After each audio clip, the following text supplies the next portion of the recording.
It's a symphony of sound unlike anything you've ever experienced.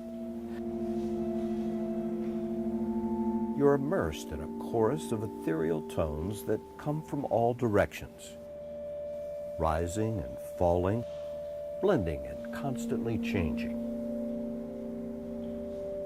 It's the resonant sound of glass, reminiscent of a finger rounding the rim of a crystal goblet. In this installation, Transference at the Houston Center for Contemporary Craft, you're surrounded by 30 glass vessels of varying sizes, each producing its own unique sound. Ethan Rose is an experimental sound artist, and Andy Pico is a glass artist. They came together on this project, bringing both of their interests to create an immersive sound environment. Ethan created choral arrangements of these glass vessels on the walls, and they play for a specified amount or duration of time, but as far as which vessel plays when, it's completely random, so always creating a different experience when you're in the space.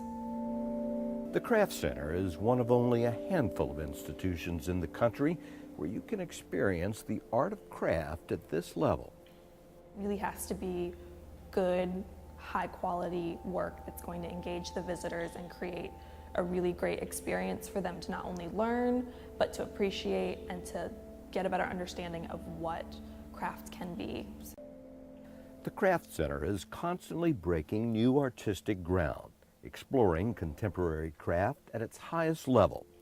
Its exhibits constantly push the boundaries between traditional materials and techniques and contemporary concepts. A good example is Bridge 11 by fiber artist Leah Cook.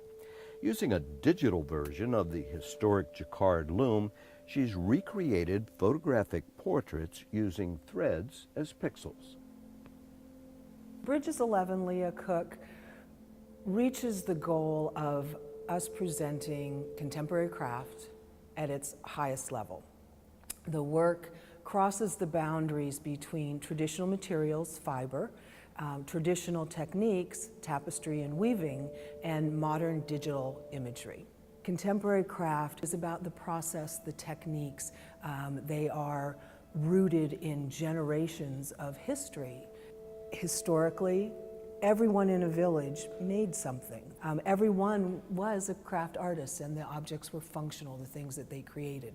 A broom was a broom because it had a job to do. When industrialization happened, artists sort of pushed back against that. Now everything was made by machine, but artists were still working in those traditional processes and materials. But they were able to go beyond function. It didn't have to be a broom anymore. It could be a shape. It could be about the form. It could be about the statement that it might make.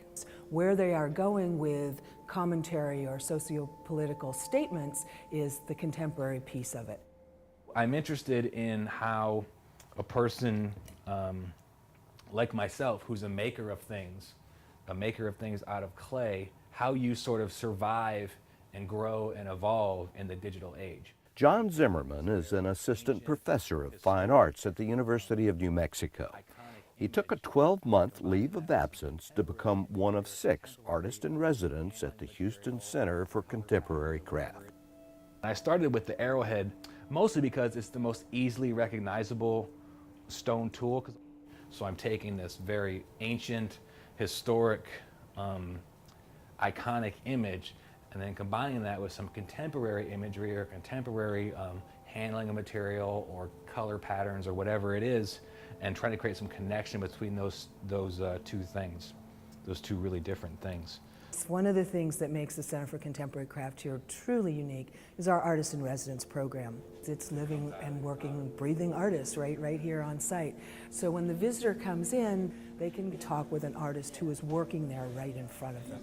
But particularly for the Artist in Residence, it's an opportunity to get 20,000 people walk through your studio every year. That doesn't happen very often. Plus, there are the teaching opportunities that, they really build careers on that. They also build a resume as far as who collects them. In the art world, the Craft Center's Artist Residency program is highly sought after. And for those who are selected, it's a major career opportunity. Jewelry maker Leslie Shershow managed the metal shop at the Museum of Fine Arts in Boston before being selected as one of the Craft Center's artists. The residency is giving her the opportunity to totally focus on developing her craft.